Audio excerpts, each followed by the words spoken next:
co-hosts here with me. I'll let them introduce themselves. Last week, niliwaruka sana. So let them get there. I am very happy. The founder and Alan.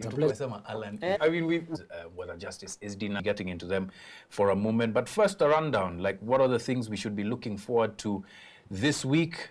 Starting justice that have been raised by many Kenyans in the wake of those youth-led protests. So that's going to affect our traffic movements quite a bit, but obviously it's also going to impact the news cycle and the things that we talk about.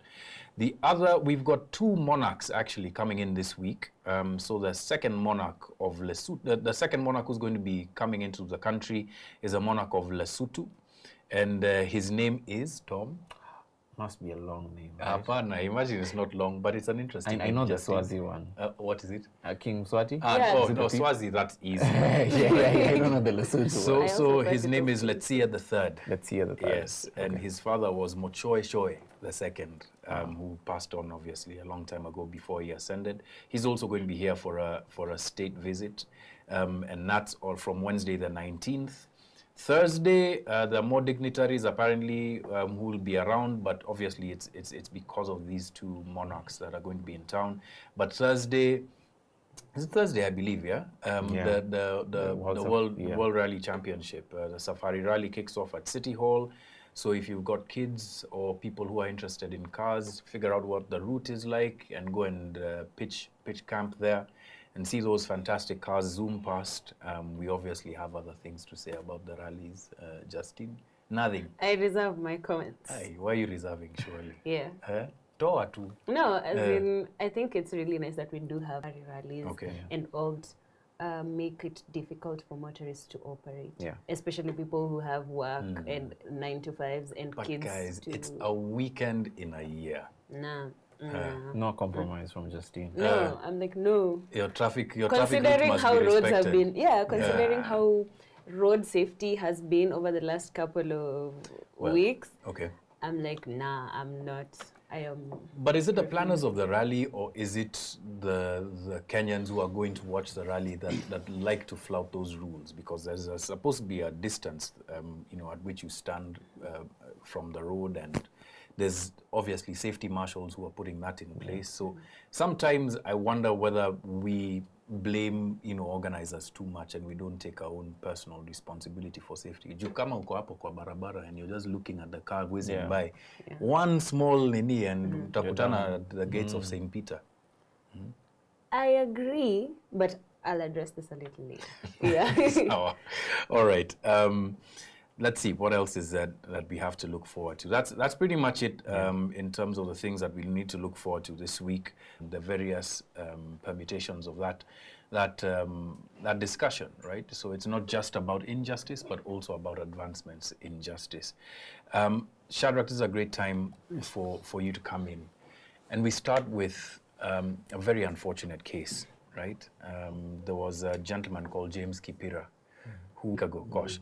There's so many things are happening. It feels like it was such a long time ago, and the news cycle is so packed. Anyhow, he self-immolates after a case that goes into court that originated from him buying a car, driving it without insurance, and trying to get it back to be fixed, and then the dispute then goes further and further. And the point here is that he felt that justice took too long, and there was injustice in his case, but it's a bit of a microcosm for the perception that people have of justice in Kenya, that if you go to court, you just be prepared to stay there 5 years or more, and that the likelihood of you being able to, get a just verdict in your favor, obviously that's subjective, is less than 50-50. Shadrach, you've walked those halls before. You've heard these complaints before. Is it more perception than it is reality, or is there realistically a problem with the time it takes for people to get justice served in court in Kenya? Well, thank you, Alan. Now, I begin by highlighting that, justice is not a cloistered virtue.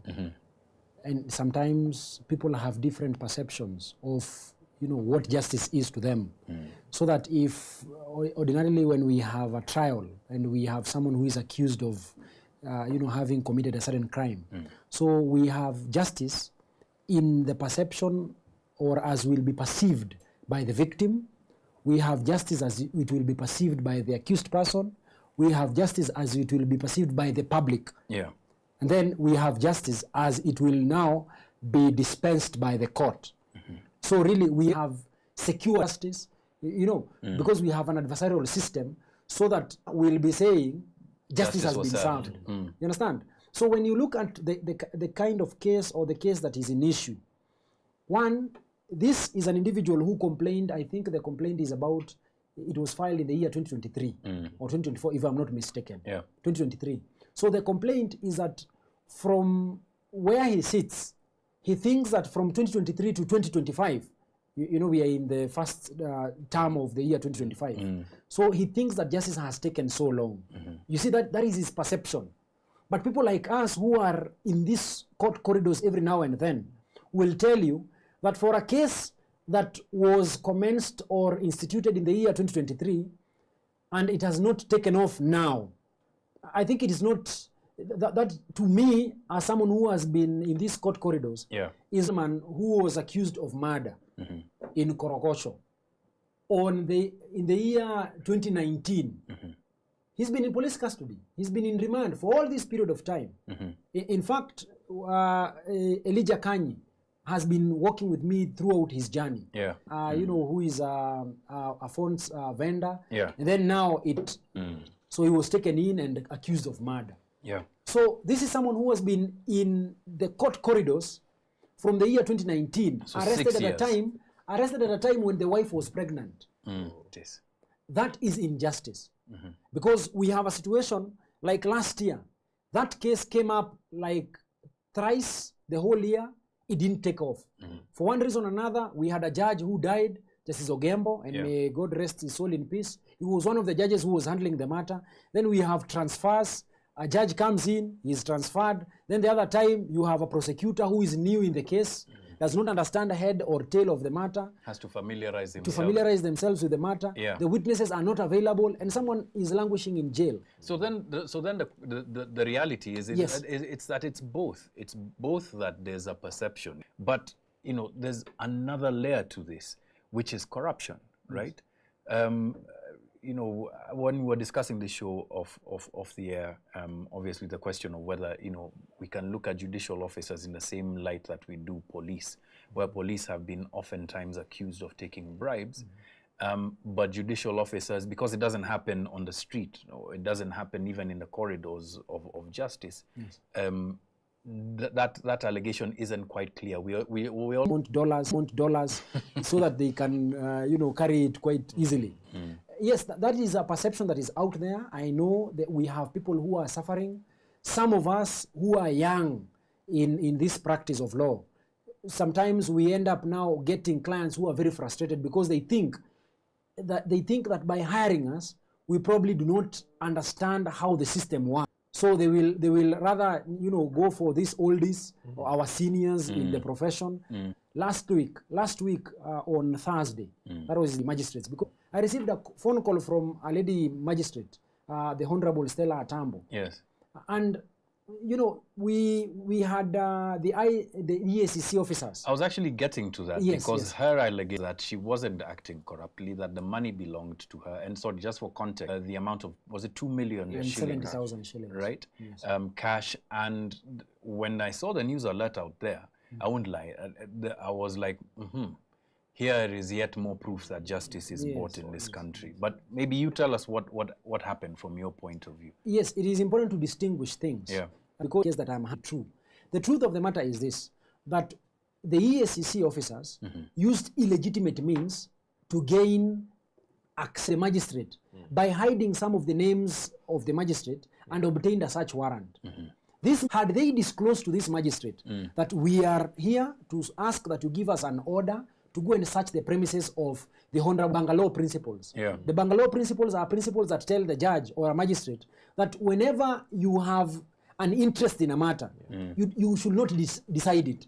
Because the perception out there will be that you have decided in an X or Y manner, largely because of your interest in the matter. Either you are known to the person who is accused, have been neighbor, not knowing the true identity of the person against whom the searches were being sought after. Yeah.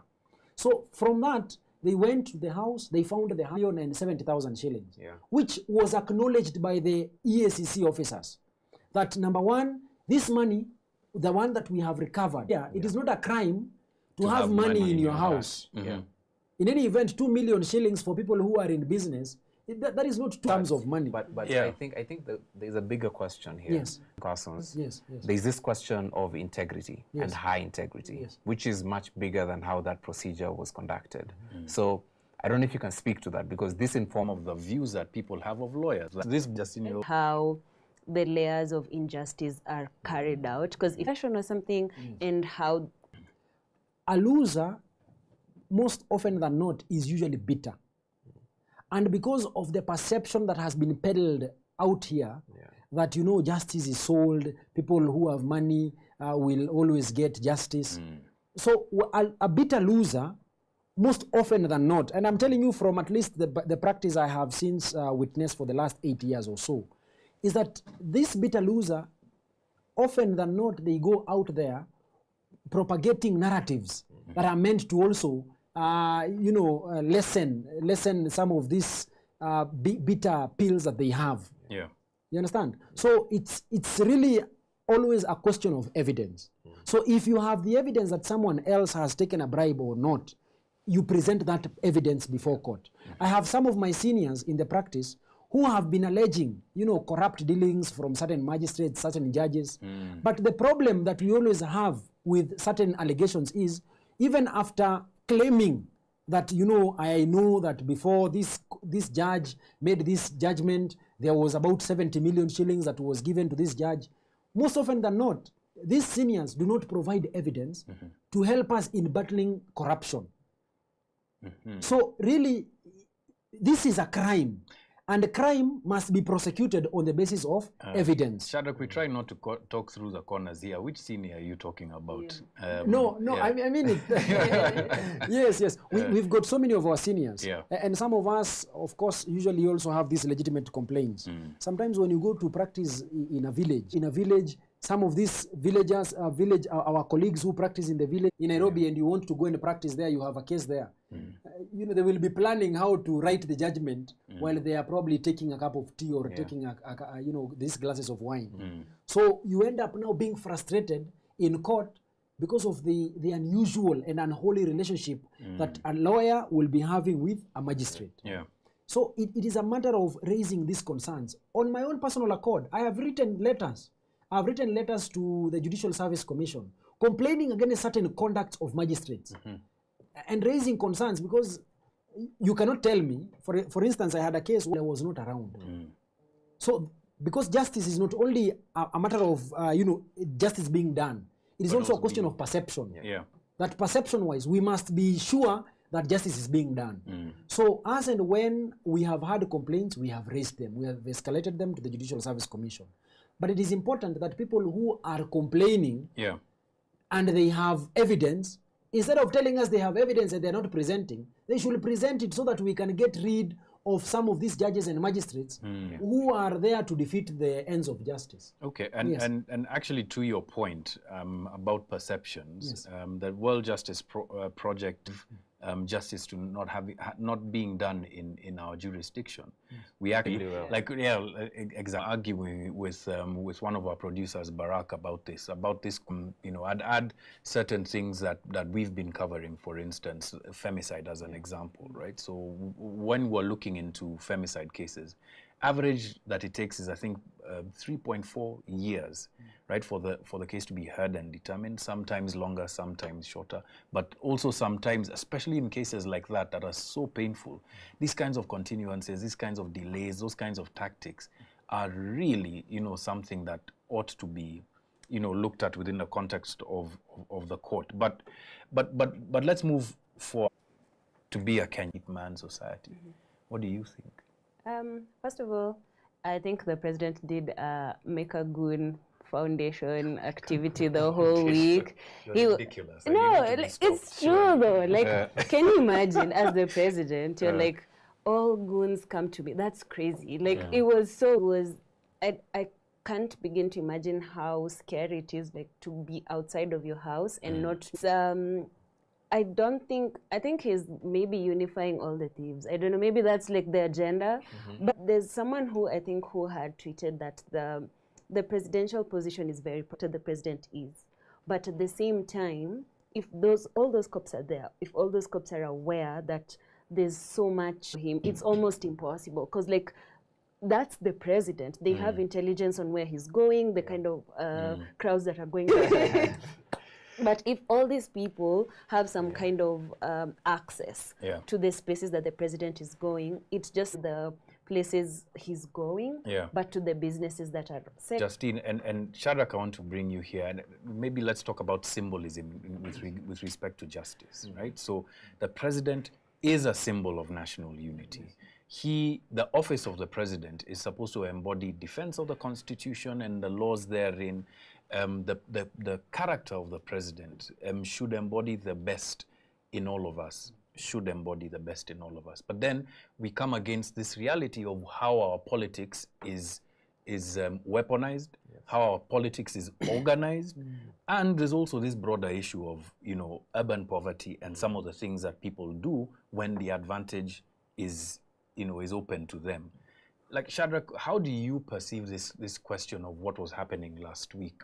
Were you observing it, and like every other Kenyan, who saw those videos or was a victim, like aghast at the robberies, or were you looking at this as like something more of a systemic issue? What's the person on the street supposed to take away from last week?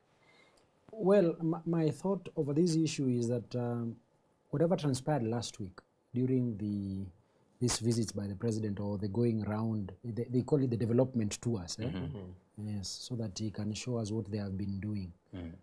Now, my perception is, whatever transpired last week is just to tell us the state of hopelessness that is there in this country. Is to tell us how impoverished people are, how people have lost hope. People know too well that the president is well guarded, as Justine said. People are not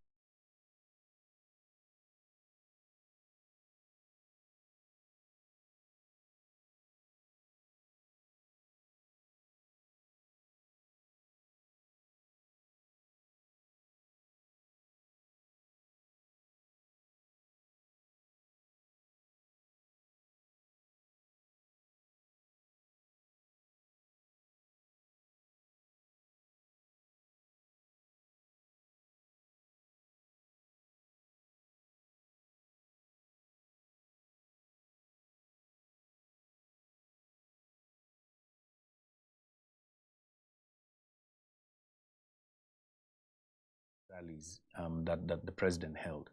In Isiolo, the president held a rally. What does that one place that were being spearheaded by the president? Then I might as well now be carrying my own gun or carrying my own meters. There is a police of Madare or in Isili.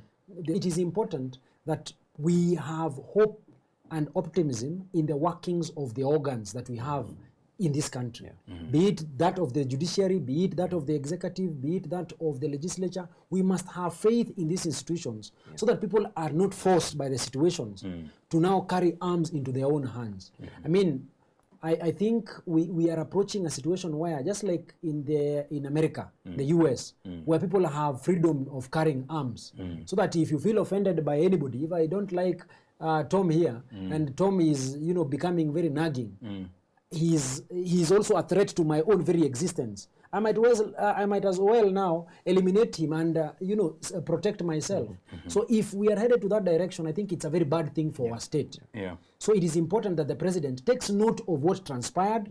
Number one, if there are people who are involved in some of these criminal activities, that we see action being done. We see people being arrested. If there were phones that were stolen or items that were stolen, let us see recoveries. Let us not see a situation where someone will be saying, I saw a lady being interviewed and saying, somebody needs to report to the police.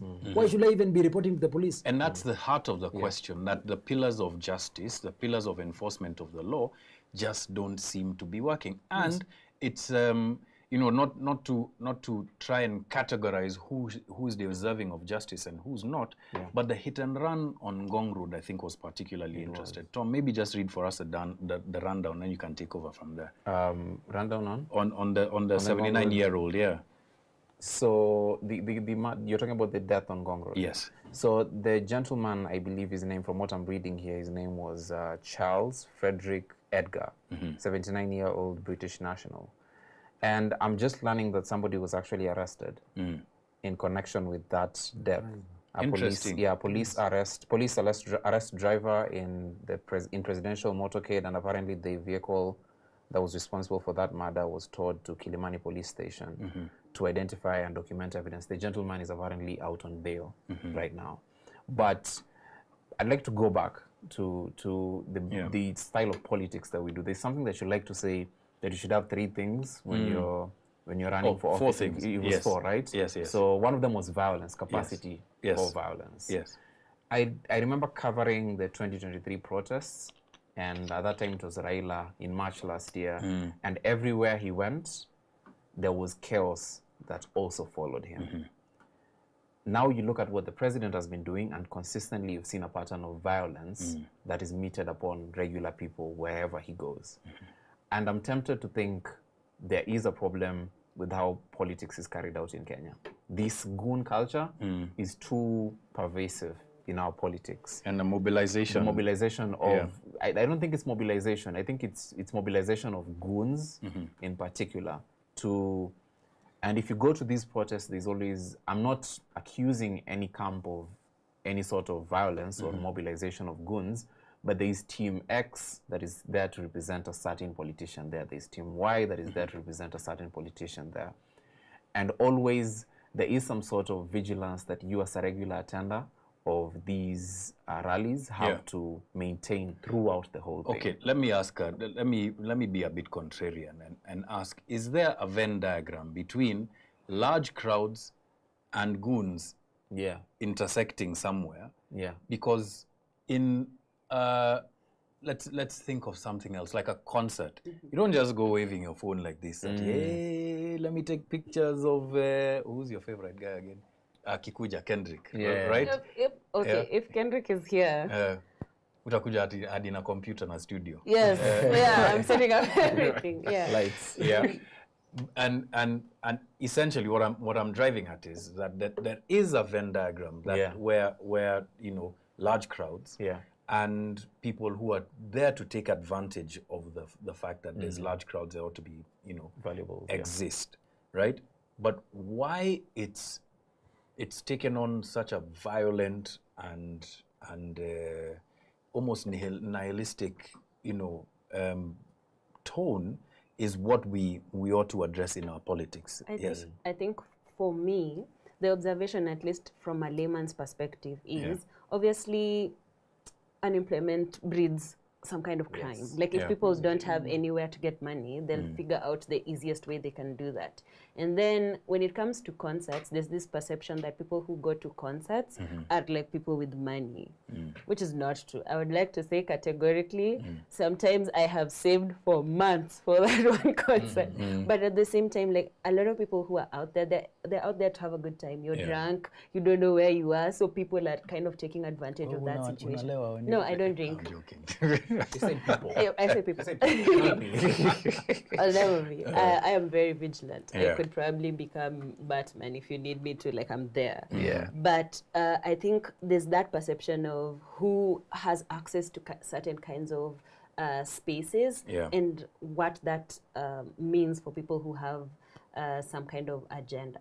But at the same time, horizontal violence is very prevalent. Like person to person and the way Kenyans see each other. So if you look at the concert conversation, is also like a class conversation. If you look at people on the road going home and just trying to be safe, that's a very, if I can send people to attack this group of people, it can send a message so that you know not to be out here by yourself, so that you have to figure out how to protect you. You can't trust the people who you are around. So that breeds that thing where if it's a politician who's kind of setting an agenda for an area, you know to be afraid to be outside in certain situations. It's almost like it's very easy to set horizontal violence for Kenyans against Kenyans, because there's like a class issue in it, there's an unemployment issue in it, there's a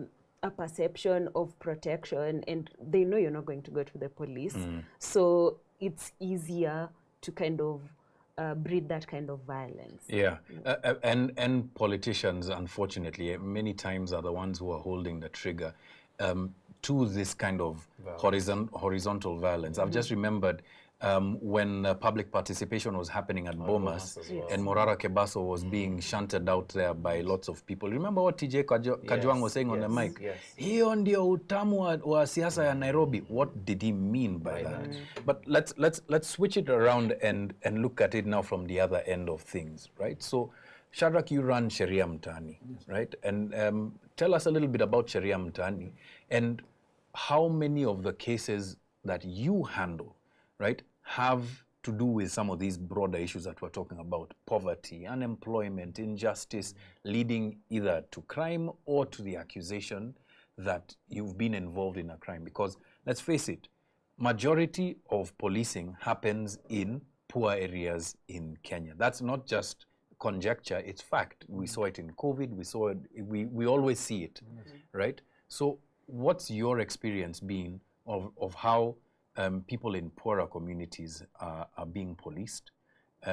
This question of justice and this question of also, this rising sentiment of Goonery and the kinds of uses of violence that Justine was talking about. Well, Sheria Mtaani is a public benefit organization. Formerly, they were called the NGOs, non-governmental organizations. But we now have a change in law, and they are called public PBOs, public benefit organizations. So Sheria Mtaani na Shadrack Wamboi was established, or rather we received our formal registration documents on the 22nd day of September 2020. That is when we were now recognized by the government.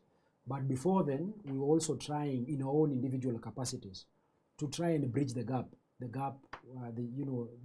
between the have and the have-nots, especially when it comes to the access to justice. So that the belief that we always see is that mnyonge hana haki. That is what you were taught in school. Yes, Tom. So we Tom alifunzwa na sio. You guys don't know what that's about. Yes. So what we try to do is to change the perception. So we've removed the H in hana. So we have mnyonge ana haki. Nice. So that we now recreate the perception. I've told you, justice is a question about perception, how you view it. So that when you are poor and you have run into conflict with the law, or someone is accusing you of anything, you don't have to feel defeated even before you begin the race. Sorry. So we believed in that. We believe in that. We also propagate the narrative that it is about haki, usawa na maelewano. This is to mean that we advocate for justice, we advocate for equality, we equally advocate for reconciliation as and when the situation will require. So we do not want to take away opportunities of people reconciling if they can. Because the Constitution under Article 159 is also advocating for a reconciled society. The need to use negotiations, mediations to settle disputes. ADR. So yes, so that is what we've been doing largely. And we've been trying to get to the less privileged in our society. Currently, as we speak, we've been taking up a lot of public interest litigation, because over and above representing individuals, we also do what is called strategic public interest litigation. So we take up a case, one case that is going to affect a very huge population. So like in Kajiado County, we've taken up a number of cases against the county government of Kajiado and the county assembly of Kajiado. Number one, because they have resolved to imposing land rates on freehold land owners. I live somewhere in Kajiado, Kajiado North, a place called Olkeri. And I live amongst, very elderly members of the society. Sometimes I am forced by the situation to sacrifice some of my small savings so that I can buy some small foodstuffs for some elderly people in our society. I know the government, through the Inua Jamii initiative, has come up with a policy where they give in form of they give a donation of 2,000 shillings. Cash transfer. Yes, a cash transfer of 2,000 shillings. It's called they call it Inua Jamii. Yeah. But this 2,000 shillings comes belatedly. I mean, it's so delayed that if you are to depend on it for your survival, you will die before it gets to you. So I sometimes get myself involved with these people. I know that even when they have land, some of them have parcels of land that they acquired long time ago. Now, even while they have these parcels of land, they are not able to raise a revenue, an additional revenue, to be taxed by the county government. Yeah. So we have taken up those cases, we have sued them. We'll be expecting a judgment on the 26th day of June this year on the question of freehold. But just when, before the dust settled on the question of freehold, the county government, having been stopped by the court, went ahead and now imposed land rates on people who have allotment letters. Yes. These allotments are largely people who are from slum areas. You know, like we have Kware in Rongai, we have like a place called Lain Saba in Matasia, it's a slum. We have Geshagi in Ngong, it's a slum. We have Bulbul, it's largely a slum area. So they have come up with a law that, you see, people who are paying 2,000 shillings are now being forced to pay 6,500 or 7,500. So you can look at the percentage. The increment is about 200%. And if you fail to pay these land rates, then your land will be dispossessed from you. It will be taken away by the county government to be sold to Abuanyenye. So you understand that, because land is in itself is a unit of production. Yeah. People have built some small structures and encouraged other people in terms of, these people called tenants to come and occupy so that they can get something small from this land and sustain themselves. Some of them so that they can buy or be able to buy medicine. Some of them to support their grandchildren or children. So really, if you threaten or if you take away their parcel of land, you are, in other words, throwing this person into that bottomless pit of poverty. And we did some research in 2021 here at Africa Uncensored about the number of cases in court that have to do with land. And it constituted between 65 and 70% of all of the cases in the judiciary, meaning that it's such a sensitive thing, and it beggars belief that taxes would be designed in such a way that doesn't consider, number one, this legacy that the judiciary is still dealing with, but number two, that exactly land is a unit of production, and the perhaps only unit of production that many Kenyans have access to, especially in rural areas, that can significantly change their lot. It can change their lives. We can farm on it. It can sustain people. You can sell it if things get tough, and you have money to be able to go on for a couple of days. So in the PIL, in the public interest litigation you're doing in Kajiado, are you looking at a change of law specifically around land rates on freehold land? Or are you looking at a specific issue of justice for the people in Kajiado North? It is. Oh, sorry. Yeah, go ahead. Yes. I think there's the ruling that was done over the two of the Northern Rangelands Trust conservancies, and is this also tied to the same issue? Because I would like to understand how that particular ruling could affect how community land is also issued, because I think there's individual land that someone has that's like their own property, and community land where the justice around it has been messed around, for lack of a better word, so that people with more money can actually come in and just like buy it off and harass the citizens and like use it for their own financial gain. And at those, like the case that you're pursuing for freehold land, is it tied to the same ruling that I think the community members of Isiolo, if I'm not wrong, won in the Northern Rangelands Trust ruling? Well, the two matters are divorced. We have a land tenure system that recognizes three types of lands. We have individual lands. These are lands that are privately owned. We have public, and we have communal land. So when it comes to communal land, we have the Community Land Act, and there is a committee that should be helping the community in managing that land as a unit of production, so that if the community decides that we need to lease this land to a certain business mogul or whoever it is for the purpose of getting some money so that they can sustain their livelihood, there is nothing wrong with that. The problem comes with the greed that is there. You know, we have the problem that you always see with people fighting over small pieces of land or fighting over land is because we are always having an increase in our population, but the land that we have is still the same. It's the same. Yes. So people will develop some tendencies of greed. They will want to come and take what is yours, largely because they cannot increase what they have. Or if they want to increase, they will be required to pay monies. So what is happening in Kajiado, we are fighting for the people. The people who are freehold land owners or people who have allotment letters. Allotment letters means these are tenants of the county government. So the county government, as the lessor, the person who is the owner of this land, had given these parcels of land for payment of a rent of 2,000 shillings. Now they have come and said, you will not be paying 2,000 shillings, you will now be paying 6,500. So, and these parcels of land are found in slum areas.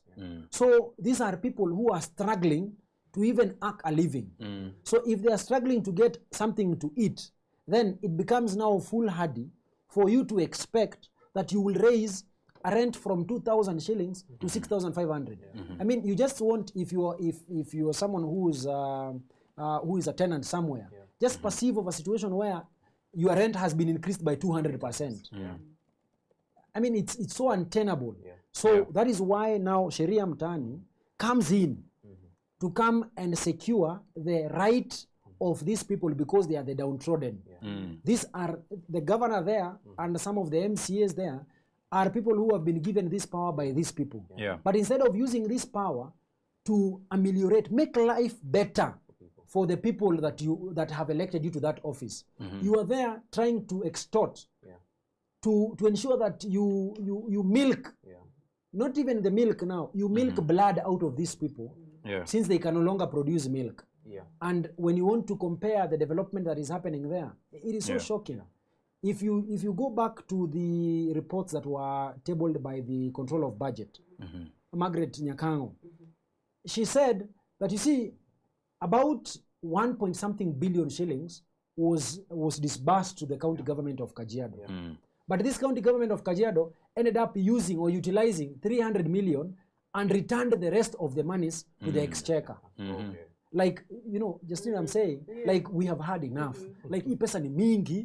So wacha turudishe kidogo, nyinyi kukaini na hizo zingine, let us now utilize this 300. Now, if we are having that situation as the reality on the ground, then it begs the question, why then will this county government, having now returned certain funds, impose now these rates on these people? It does not make sense. The poorest. Yes.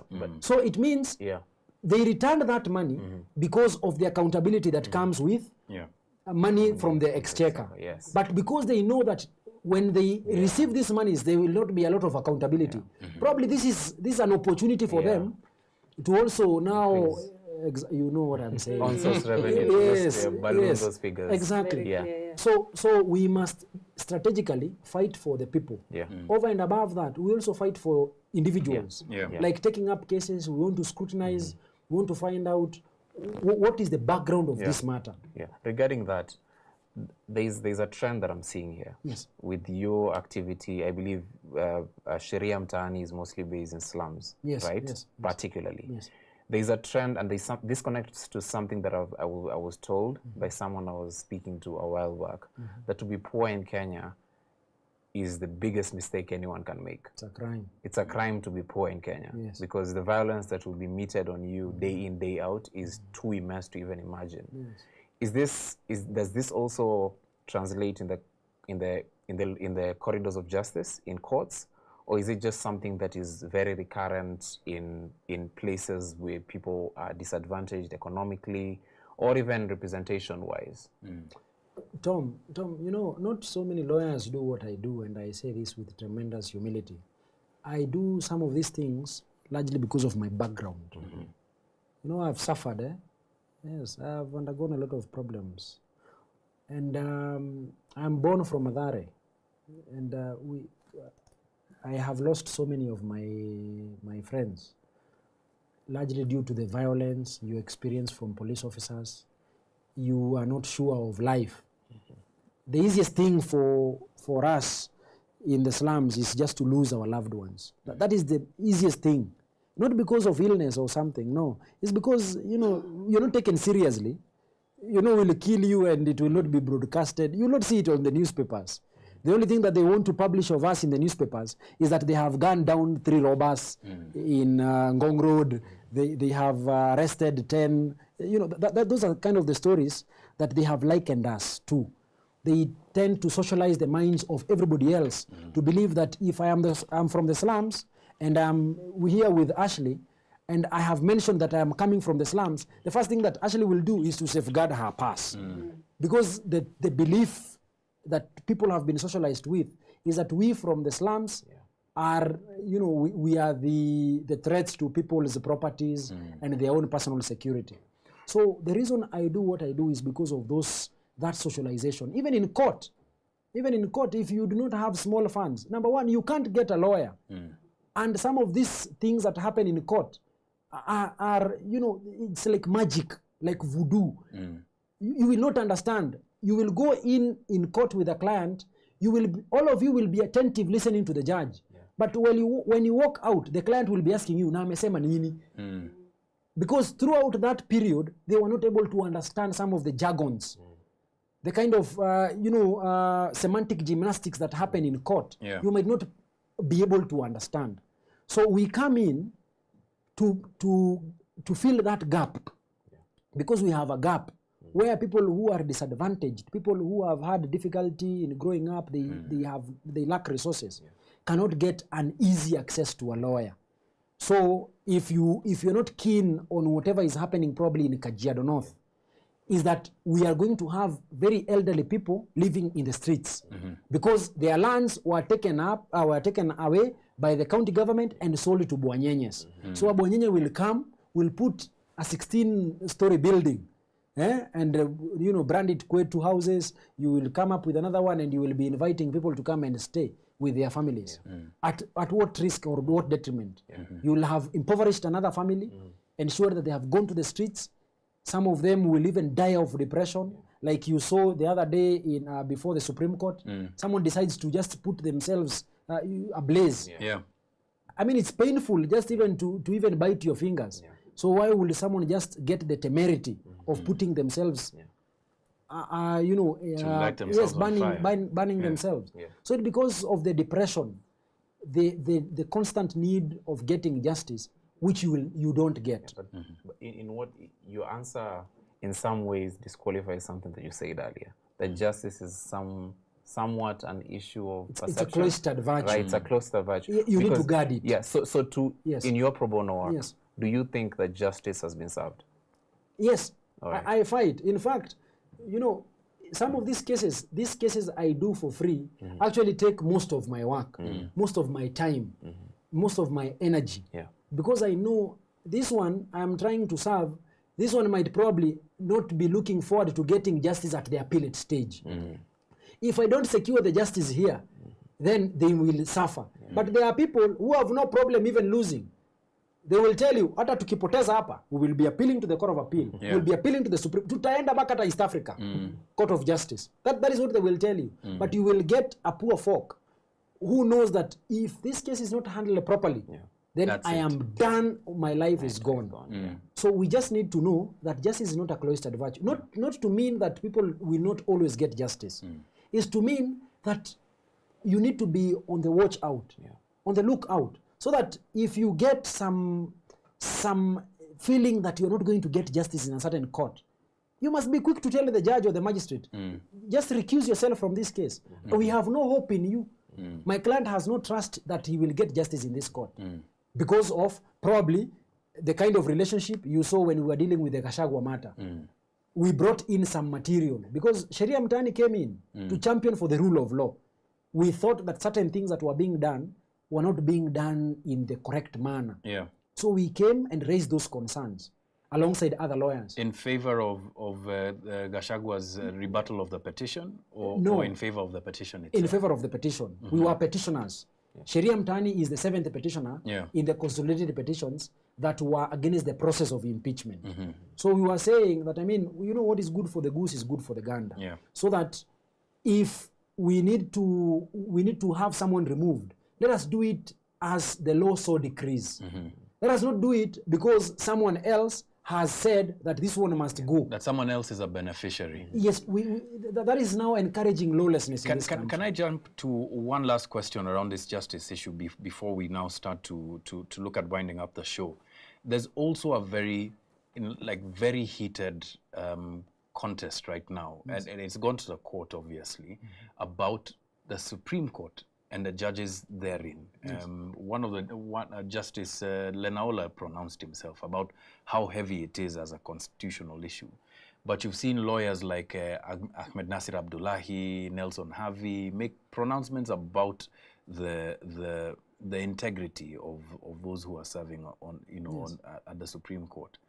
Now, without getting too much into the details of the court case, is this an attack on the judiciary itself, or is this something that is actually good for our democracy, that we test and stretch these questions? Because the guy on the street is wondering, like, why are these people being fought if they are the people who represent, you know, the apex of justice in Kenya? Why is it that they are being fought? Is this something that's actually good for us? From your point of view as an officer of the court, what's happening there? Well, I think when we analyze what is happening, it is important that we also reflect, what transpired in the elections of the year 2022, because I think that is when the rain started beating these folks at the Supreme Court. I will not want to encourage a situation where we remove all the judges. But it is important that we contextualize and look at why is it that they have now come under very sharp criticism. Number one, there is a decision that they made preventing my senior counselor, Menasir Abdullahi, from appearing before them. That order goes to the extent of saying that they have equally prohibited any associate from the firm of senior counselor Menasir Abdullahi from representing any client before them. Further to that, the order goes and says that any person, including myself here, as a young lawyer who is looking for employment, they have also prevented me from holding brief for my senior counselor Menasir Abdullahi in all matters he is appearing at the Supreme Court. Number one, the Supreme Court, to that, when you want to look at that decision itself, I think the Supreme Court went to a certain extent that they thought they are the law themselves. Well, they have the responsibility of helping us in creating law, creating jurisprudence, creating, what we call domestic jurisprudence, things that are synonymous with ourselves, things that we are known of, so that you will hear what William Mutunga will say, uta do what, jurisprudence. That is not something you will hear in Uganda. Uta do what is something that only you can hear in Kenya. So what the Supreme Court did by even barring me, I think that is something that is so wrong. And for that reason, I have also a complaint against them, because they have equally prevented me from securing an opportunity of employment by my senior, either working for him in his firm or working independently as Wamboi Shadrack and Associates. That is one. Number two, if you want to interrogate the language that they used when they were rendering the decision that led to the, the dismissal of the petition that challenged the election of Dr. William Samoei Ruto as the 5th president of the Republic of Kenya. The language itself, hot air, wild goose chase, that was not very jurisprudential. That was so reckless. I think in a sense, and I say this with a lot of humility, is that I think they wanted to massage the ego of the 5th president of the Republic of Kenya. I mean, they had been promised they were going to get the 6 judges that had not been appointed were to be appointed. Their budget was to be increased. So we developed a very unholy relationship between the judiciary and the executive. So the judiciary was acting as a political animal in that respect, is what you're saying? Exactly my point. Then what of these attacks on the judiciary when rulings that stand up for jurisprudence Yes. are made? What do you make of those kinds of attacks? Then the judiciary, the Supreme Court of the Republic of Kenya, is not a court that should be entertaining all manner of disputes. In fact, the very architect of our constitution says that we have matters only that relate to the interpretation of the constitution. Yeah.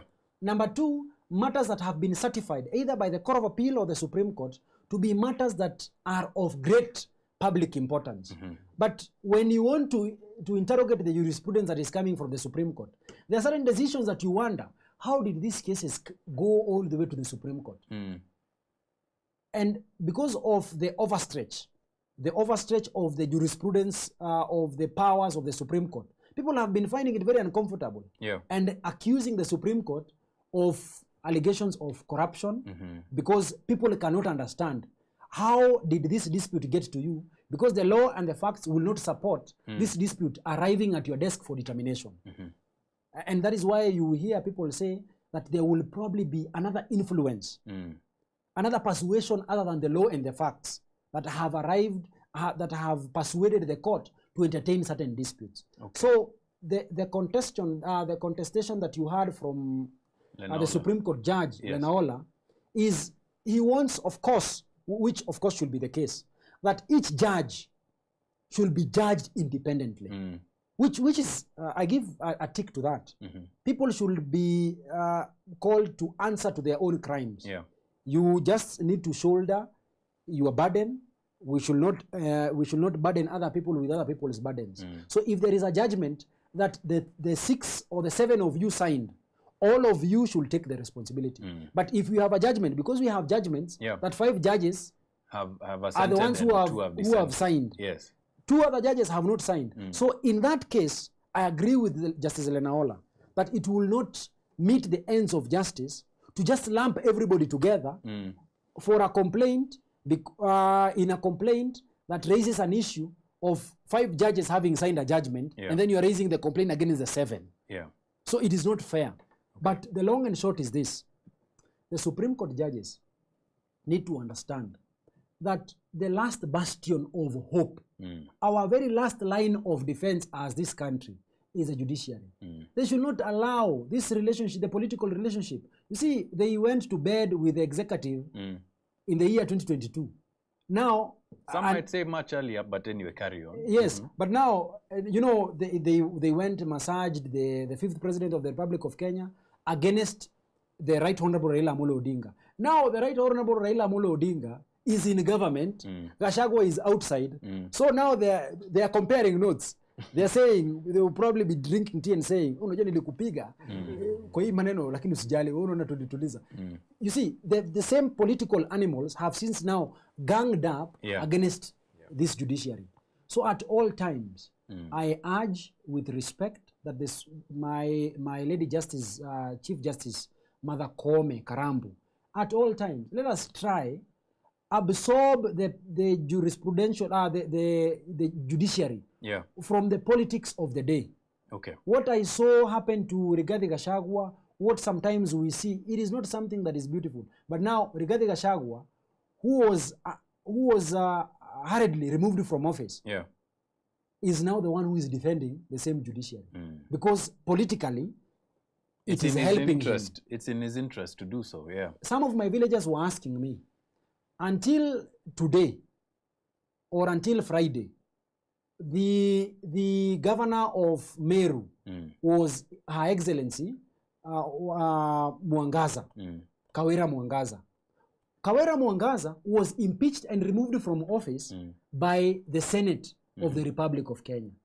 But because the courts issued an order called a conservatory order, she continued being in office up until today, when now her case was heard and determined, and there is no case that is pending before courts.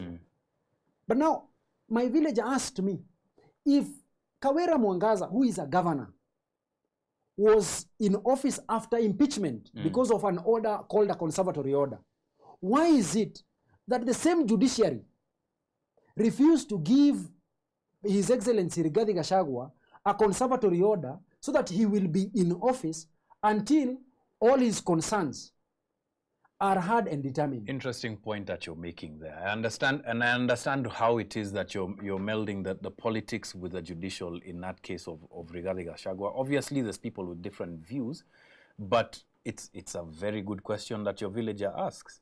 I think that's an excellent question, because there's these kinds of juxtapositions that we see that just don't seem logical. Judiciary is about principle. Yeah. Politics is just politics. Politics is for other people to play. Yes, you're right about judiciary being. Now, we've sadly run out of time, so we've got a couple of things we just wanted to mention. First of all, just to say thank you to everybody who's watching on YouTube, who's watching on X, who's following us on X, and who are also following us on TikTok. Tuko TikTok sai, tuko on the Clock app, and we're streaming live. I don't know if there are any comments there, Tom, kama hujaona, but I'm seeing some over here. Tony Odongo anacheka hapa, and Afterglow says, leo mmeamua kutumaliza na kizungu. Shadrach, you have come with English here that we have to drink water so that we can digest. Stop. No, you're spinning it on me. You know it's you. Kiingereza na suti, my friend. Yes, How shall we know in the half. presence of a lawyer? I don't have the other half. Which one? Suti. Suti. Oh, you have the other half? Yeah, I don't have the other half. Oh, lakini Kiingereza uko nayo. Kidogo. We are not struggling vile. Well, okay, so We are somewhere. I'll give you that. Final stories that we want to look at. Yes or no, and I'll do yes or no because we just don't have the time to talk about it. Yes or no, Margaret Nduta's death sentence in Vietnam, just, unjust? Justine. Yeah, tea for tough. I think the only issue, I think it's because it happened in Vietnam and those are the laws. So as much as we would like to protect her by Kenyan law, it's outside the jurisdiction? Yes, that's the All right. Tom, agree, disagree? I agree. I fully agree, Justine. It's a capital crime in some places. Capital offense. So you wouldn't want to violate and disrespect their law that much. Well, I understand that diplomatic relations have to be maintained and probably some strings can be pulled, but it's a capital offense. And in those countries in Southeast Asia, they consider these things grave. So I think it's a should you call it a catch-22 situation where if you do it, you're damned. If you don't, you're also damned, because it raises so many questions about the ethics of Kenyans. Because how people in that country would perceive this is we're disrespecting their laws. Because imagine somebody doing such an offense in Kenya. Some Vietnamese person coming saying, yeah, I killed an elephant. Actually, you had that case. A case like that. Actually, Shadrach, I'm going to extend some grace to you and just walk us through that case that you were defending somebody who was in a similar situation but from another country. Yes. You know, it's important that the listeners and the viewers also get to understand that different countries have different laws. Yeah. And probably what is legal here is illegal elsewhere. Probably what we take as a misdemeanor. Misdemeanor means it is not a serious offense in this country. In another country, if it happens, it is a very serious thing. So people just need to be very cautious about how they, the kind of jokes you bring here in Kenya, don't take them elsewhere. So we had a situation, we were dealing with a case at JKIA. There was a foreigner who was arrested at JKIA with elephant tusks. Now, it so happened that in their country, those elephant tusks are used in dowry negotiations. So he was traveling from another country to his country so that he will go and do the dowry negotiations. In their country, having these tusks is not an offense. In fact, even in this country, before the year 1972, the Kenyatta families and so many people... People used to hunt. Yes, people used to hunt and, they trade in these tusks and they get money out of it. So it so happened accidentally that he landed in Kenya, and then he had to take another flight from Kenya. Yeah. So during the transition period, now standing on the ground of Kenya, it was detected that he's in his bags. Yeah. He had some elephant tusks, and the Kenyan laws prohibit the trafficking of these things. So he was taken in, processed, arraigned in court. So we had to come to court and tell the court at the JKIA that just to give a scenario or a situation why he finds himself in trouble as far as the Kenyan laws are concerned. So after the push and pull, the court, of course, looking at him and looking at his situation, and him having pleaded guilty to the laws of Kenya. Yeah. He got a very hefty fine, paid the fine, and then traveled abroad, went back to his country. So people also respect the laws of Kenya when it comes, and if they've offended, okay, so that makes it clear for, I think, a lot of people who have questions, and because this case really tugs at the heartstrings. Nobody wants to be hung in a foreign land, much less when you have family who aren't able to access you, etc. But the law is the law. Two or three other things that we want to talk about today. Rwanda has just severed diplomatic ties with Belgium, and it is because the Belgian, I think Belgians had recommended to the European Union that they rescind an MOU on the export of rare earth minerals, essentially, over what's been happening in the Democratic Republic of Congo.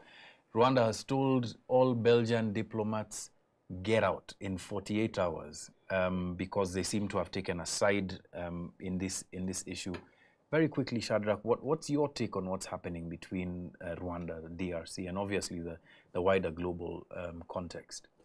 Well, what you're experiencing in Rwanda, DRC, is largely international politics. Yeah. Yes, international politics, because we have international law, and then this international law informs the international politics. The problem sometimes with this international politics is that we do not have like clear ways of enforcement. We do not have like an international police officer who is going to arrest someone. So the only way of people reacting to protecting their own interest will be by way of now creating sanctions, having sanctions, severing ways like what you've heard from Rwanda. So these are some of the ways in which a country will use so that they can deal with international politics. Remember, the interest of Rwanda is also at stake here. And this is the only way they have seen in dealing with it.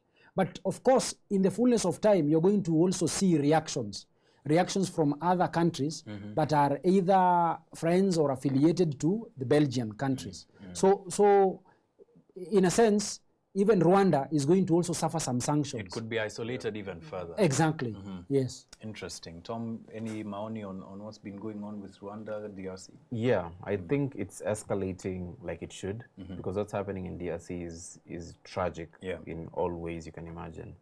And the body that I believe holds a lot of the, should we say, righteousness or the arbiter of justice internationally, UN, they said categorically that Rwanda is supporting M23. So this retaliation seems like Rwanda pushing back to say, because Belgium is also their colonial master, their former colonial master.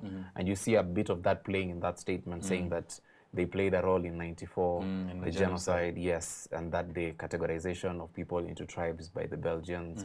But then that aside, I think it's very unfortunate that Rwanda is doing this whilst they're facing claims of invading a country and putting soldiers on the foot and also arming people who are destabilizing our whole nation. Because they also have soldiers in the DRC. You remember how he responded to that question when he was asked whether he has boots on the ground? Yeah, and he said, I don't know.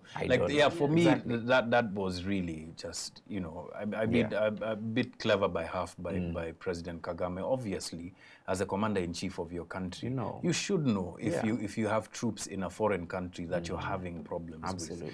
And it makes Rwanda's case even more difficult to prosecute on the international arena. Justin Maoni, ama wewe uko sawa?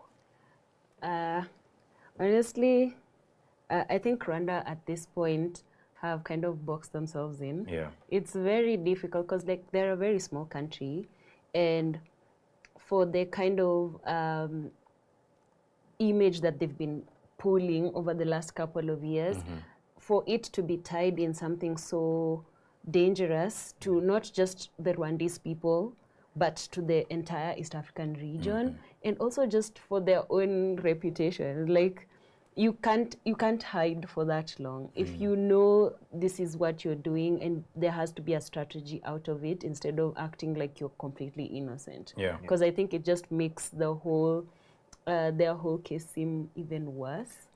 Even if they had, the intention was not to exploit or like make the region even more unstable, it just looks like they're kind of guilty, and they're like filling in that with as much confusion as they can. And it even worse than that, it lends credence to this allegation that Rwanda's main reason for being in the DRC is the DRC's mineral wealth. So in as much as Rwanda has these kinds of rare strategic minerals in Rwanda, do they have them in the quantities that they are exporting? This is now becoming a big question. And if they don't, where are they getting the same? I saw an allegation about Kenya and the export of gum. Gum. Yes.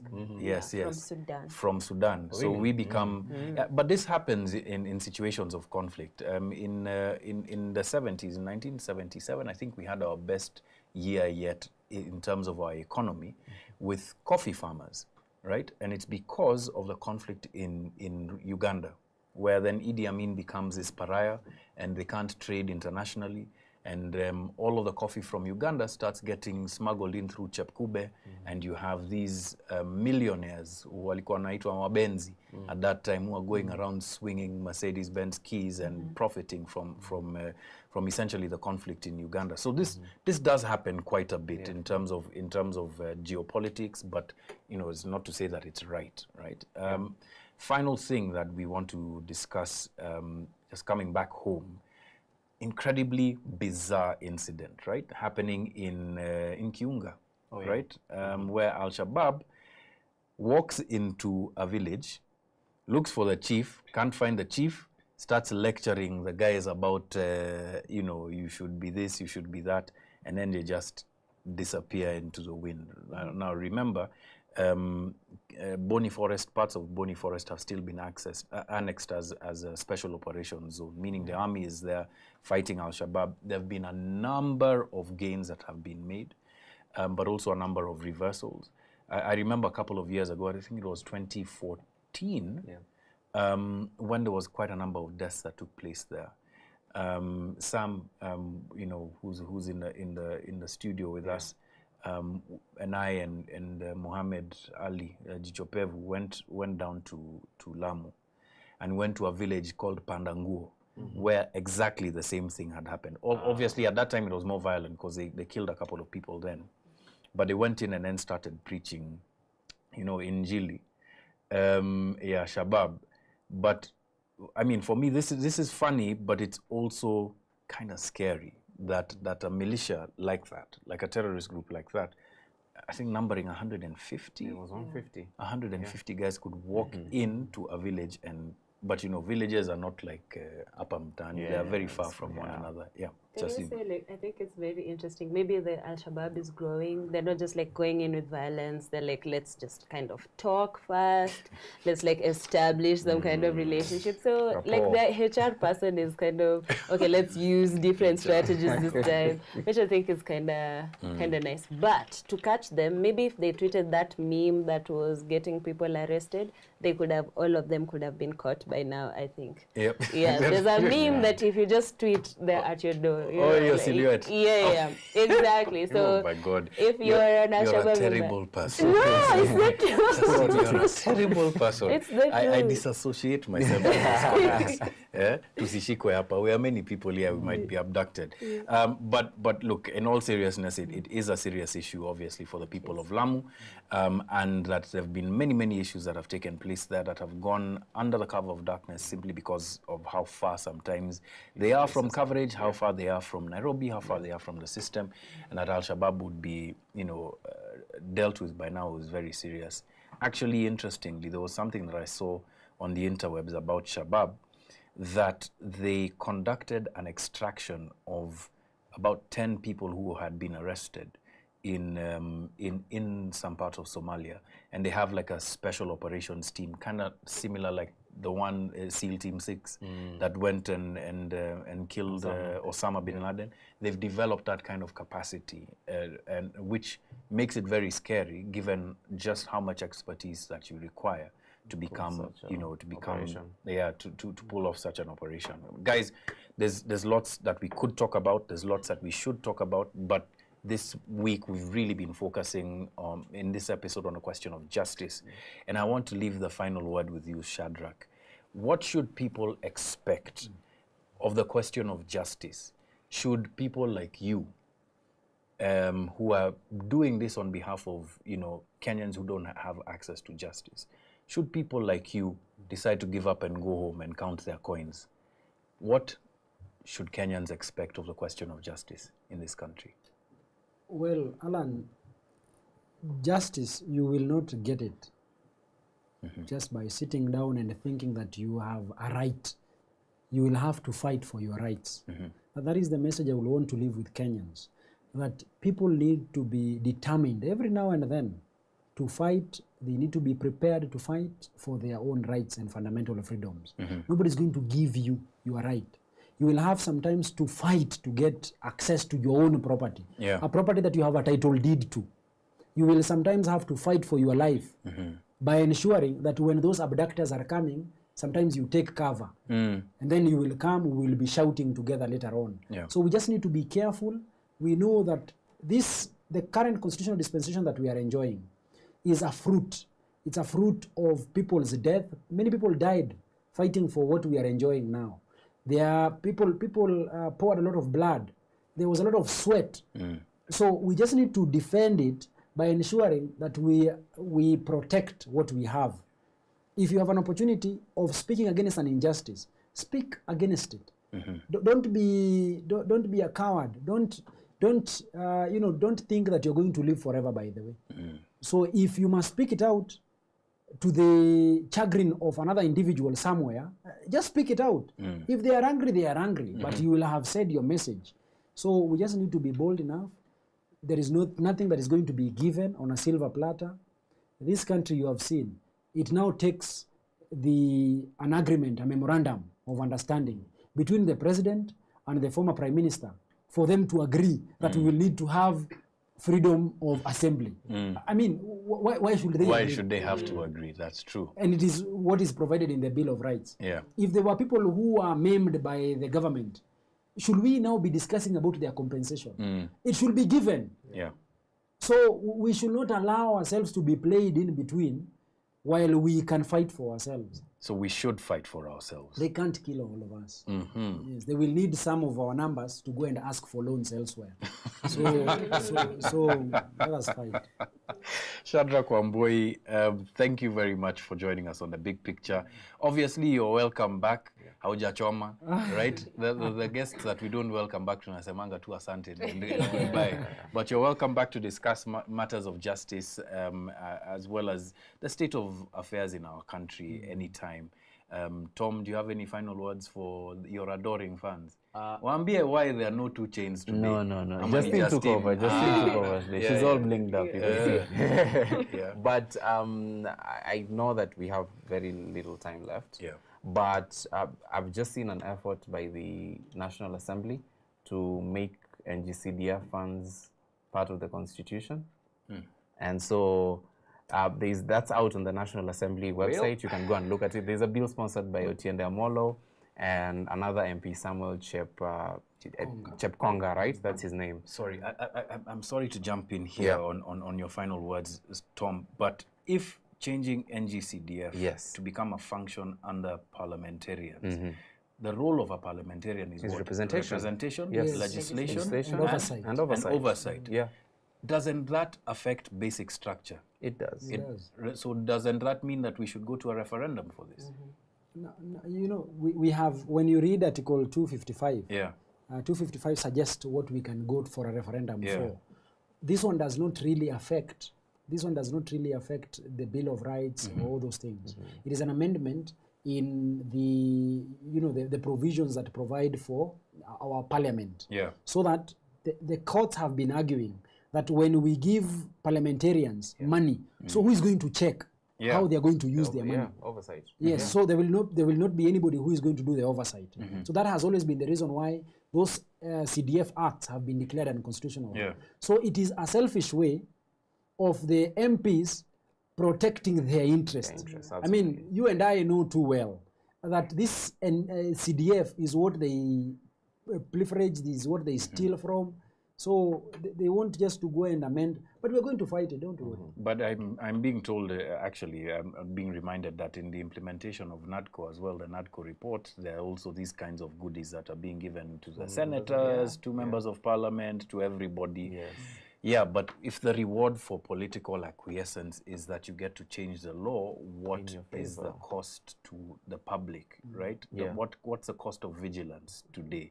I think that's a question we ought to leave, one another with. Tom, sorry, I didn't interrupt. No, that's just it. There are two others: Senate Oversight Fund and National Government Affirmative Action Fund. But then these are just part of this entire amendment. Yeah. The key thing in this amendment is the NGCDF being ingrained in the Constitution. And the most important part is that Shadrach has said that they're going to fight it. But if any Kenyan has an opinion regarding this, you can send an email to the clerk of the National Assembly.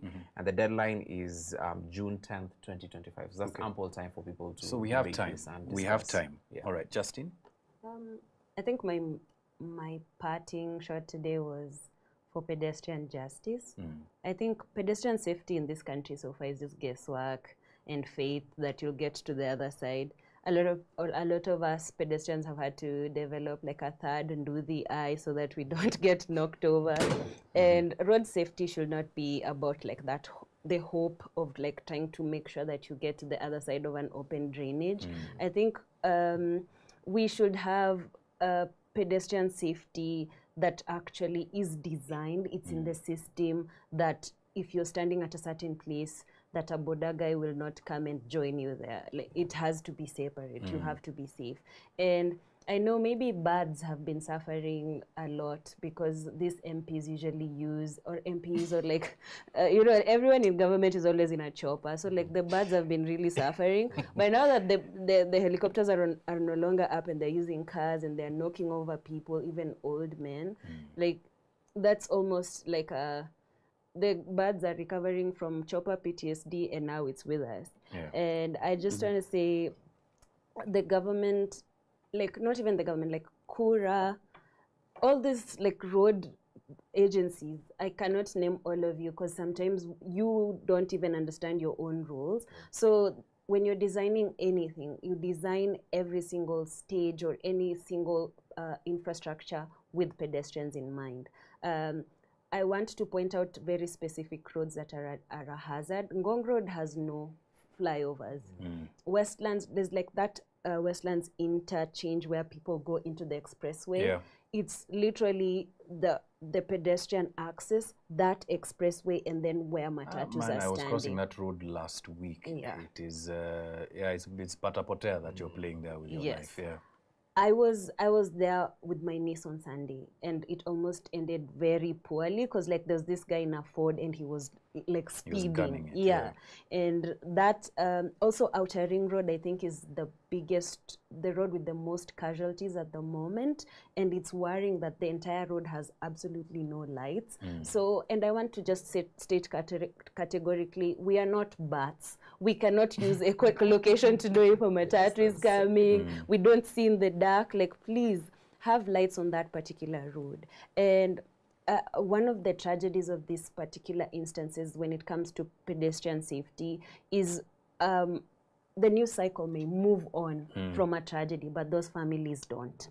So we need pedestrian sensitivity for all road users, not just the pedestrians themselves, for like the drivers, for the Nduthi people, for the presidential motorcade. All of you need to undergo pedestrian sensitivity, and all pedestrian all roads should be designed with pedestrians in mind. and pedestrians who are also people with disabilities. Like, don't use them as an excuse for your reckless driving. So lastly, if you're a pedestrian and you're out there, cross in faith, go with the Lord. I don't know what to tell you until they fix the roads. Yeah.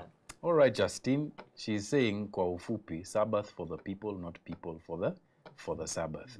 And I'm not going to add a comma, colon, or anything to these comments. I'm just going to say thank you for everyone who's joined us, who's been streaming with us on TikTok, who's been streaming with us on X as well as on YouTube. Thank you very much. Your comments, your critiques, and your presence keeps us on the air every week, and we promise to try and bring even more interesting guests, although I doubt it gets more interesting than Shadrach Wamboi, to our set. Shadrach, once again, thank you very much for joining us and for discussing the question of justice. We will be back next week with a fresh episode, fresh topics, fresh insights, and obviously you can catch this version of this show tomorrow on all podcasting apps. You can catch us there, as well as some of the takeaways from this show coming to you via our platforms. Thank you very much. My name is John Alanamu. Have a great day ahead. If you're going to bed, have a good night. If you're somewhere in the afternoon, in the evening, as you're commuting home, I hope this show has been enjoyable for you, or at the very least insightful. We'll catch you on the next one. See you guys.